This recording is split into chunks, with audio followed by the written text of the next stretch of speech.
है वो भविष्य है। छात्र ही जो वही पढ़ लिख के कल को बड़े लेवल पे जो है नेता बन सकते हैं, बड़े लेवल पे मतलब अधिकारी बन सकते हैं, बड़े लेवल पे जो है कोई फिल्म अभिनेता कुछ भी बन सकते हैं। तो छात्र ही भविष्य है। सर उस छात्र भविष्य को लेकर क्या कहेंगे आप? देखिए, बिल्कुल आपने सही बात कही कि छात्र ही एक नेता बनते हैं, छात्र ही आगे जा कर के डिफरेंट स्ट्रीम्स में जाते हैं और देश का भविष्य भी सुनिश्चित करते हैं कि देश किस तरफ जाएगा और किस तरह की ग्रोथ होगी।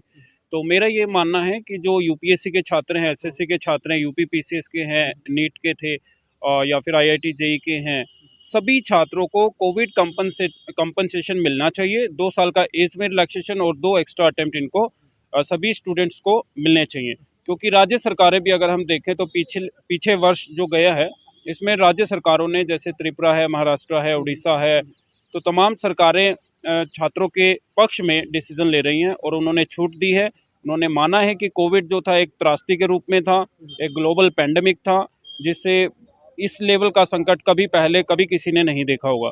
तो स्टूडेंट्स जो कि एक घर का भी एक बुनियादी ढांचे का हिस्सा होता है, तो उसे भी ये सुनिश्चित करना होता है कि उसके फैमिली मेम्बर्स सुरक्षित रह सकें। तो वो उस समय पर अपने फैमिली की टेक केयर कर रहा था, तो उस समय पढ़ पाना ये बड़ा मुश्किल हो गया था। और यूपीएससी की जो परीक्षा है या फिर अन्य तमाम जो परीक्षाएं हैं, ये एक बहुत कठिन परिश्रम के साथ जैसे 6 महीने से 1 साल की लगातार तैयारी करनी होती है, तब आप इसमें जो है उम्मीद रख सकते हैं कि हम आईएएस आईपीएस बन सकते हैं। तो स्टूडेंट्स, और ये त्रासदी पूरा 1 साल रही, 1 साल से भी ज़्यादा रही, तो इसमें स्टूडेंट्स पढ़ नहीं पाए। ये सरकार को समझना होगा ताकि स्टूडेंट 2022 की परीक्षा में बैठ सके, समझना होगा और इन सभी स्टूडेंट्स को जस्टिस मिले। इस डिमांड के साथ हम यहाँ पर कांग्रेस के मुख्यालय में, यहाँ पर एआईसीसी में, यहाँ से अभी तारिक अनवर जी से मिलने के लिए आए थे, उनसे हम मिले। पहले हमारी मुलाकात इसमें श्री केशव वेणुगोपाल जी से हो चुकी है। कल श्री राहुल गांधी जी का भी ट्वीट आया था कि सभी स्टूडेंट्स को जस्टिस मिलना चाहिए।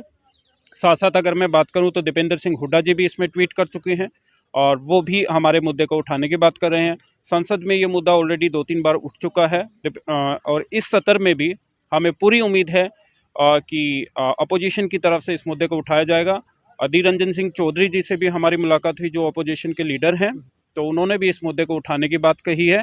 और साथ साथ अन्य जो हैं सहयोगी जो कांग्रेस पक्ष में हैं या फिर रूलिंग पार्टी में भी हैं लेट्स से, तो वो भी इस मुद्दे को सपोर्ट कर रहे हैं। मगर अभी तक जो माननीय जो प्राइम मिनिस्टर जी नरेंद्र मोदी जी को ये सोचना चाहिए और माननीय अमित शाह जी गृह मंत्री हैं, तो उनको ये समझना चाहिए कि देखिए, पावर आज आपके हाथ में है, कल किसी और के भी हाथ में जा सकती है। तो आपसे एक अपेक्षा करते हैं सभी स्टूडेंट्स, क्योंकि आप अभी करंट में रिप्रेजेंटेटिव हैं, तो आपको ये स्टूडेंट्स के हित को अपने संज्ञान में रख करके डिसीजन लेना चाहिए ताकि सभी स्टूडेंट्स का इसमें भला हो सके। बिल्कुल सही कह रहे हैं सर, यही बात मैं भी कहना चाह रहा था कि जो है जो है सिर्फ एक किसी राज्य के लिए नहीं, एक परिवार के लिए नहीं, घर के लिए नहीं बात कर रहे हैं, बल्कि देश के या पूरे विश्व कह सकते हैं कि पूरे विश्व के भविष्य के बात कर रहे हैं। छात्र के लेकर के, छात्र जो है पूरे भारत के किसी बड़े लेवल पर पोस्ट ले सकते हैं। तो ये जो है बात प्रधानमंत्री तक जाना चाहिए कि प्रधानमंत्री की इनकी बात सुने।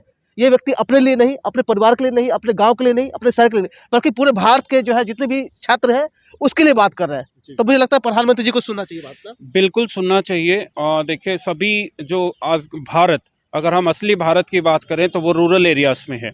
80% लोग गांव देहात से आते हैं और उन्हीं से शहरों का जो है शहर बनते हैं। तो अभी ये जो गांव की दशा थी उस टाइम पर, शहरों की जो दशा थी, हमें दिखाए जा रहे थे कि कब्रिस्तान, शमशान के हालात क्या हैं, चीज़ों की कमी पड़ रही थी, ऑक्सीजन के सिलेंडर नहीं थे, तो बहुत बड़े लेवल की महामारी थी। और इस महामारी से बचने का सिर्फ एक ही उपाय था और कोई उपाय नहीं था, कोई वैक्सीन नहीं थी। तो सभी लोग ये कोशिश कर रहे थे कि डिस्टेंस मेंटेन की जाए, कोई घर से बाहर ना निकले। जब घर से बाहर नहीं निकलेगा तो वो स्टडी कैसे करेगा। तो हमारी गुजारिश है, एक रिक्वेस्ट है, एक सॉफ्ट अपील है कि माननीय गृह मंत्री जी को और छात्रों को जो है पढ़ाई को लेकर के हर चीज, कई चीज़ों को लेकर नुकसान हुआ है, उस पर क्या कहना चाहेंगे? सर, मैं उत्तराखंड से ऋषिकेश विधानसभा से राजेंद्र गैरोला जिला महामंत्री हूँ। आज हम दिल्ली में आए हैं टिकट को लेकर, अखिल भारतीय कांग्रेस कमेटी यहाँ पे हम आए हैं और यहाँ से एक मैसेज देना चाहते हैं। जो भी 2 साल कोविड में जो नुकसान हुआ, मैं आईएएस और आईपीएस जो बनना चाह रहे थे, 2 साल का जो नुकसान है, उसमें सरकार हर राज्य में उनको 2 साल का कम से कम उनको इसमें फ़ायदा करे और आगे उनके लिए, छात्रों के लिए। वैसे तो कोविड में हर प्रकार के व्यक्ति को नुकसान हुआ है, मगर जो छात्रों के साथ जो है, क्योंकि छात्र जब आगे बढ़ेगा तभी ये राज्य चलेगा, तभी ये देश चलेगा। और युवाओं से ही, युवा जो है इस हिंदुस्तान की रीढ़ की हड्डी है, और शिक्षित युवा होंगे तो जरूर अवश्य हमारा प्रदेश आगे निकलेगा। इसलिए हर राज्य में 2 साल के लिए छात्रों को। बिल्कुल सही कह रहे हैं सर, धन्यवाद बात करने के लिए टीवी न्यूज़ से। तो मैं दिखाना चाहूँगा कि जो है ये आम व्यक्ति नहीं है, ये पूरे देश के लिए बात करें, पूरे देश के छात्र के लिए बात करें, यानी देश के हीरो है जो अपने देश के लिए, कल्याण के लिए। अब देखना इसमें जो है पूरा चल के क्या इस पे ये बात निकल पाता है, छात्र वहीं रहते हैं या छात्र आगे चल के कुछ बड़ा कर पाते हैं या नहीं। बने रहिए टीवी न्यूज़ के लिए। राम शरण कुमार, दिल्ली कांग्रेस कमेटी से।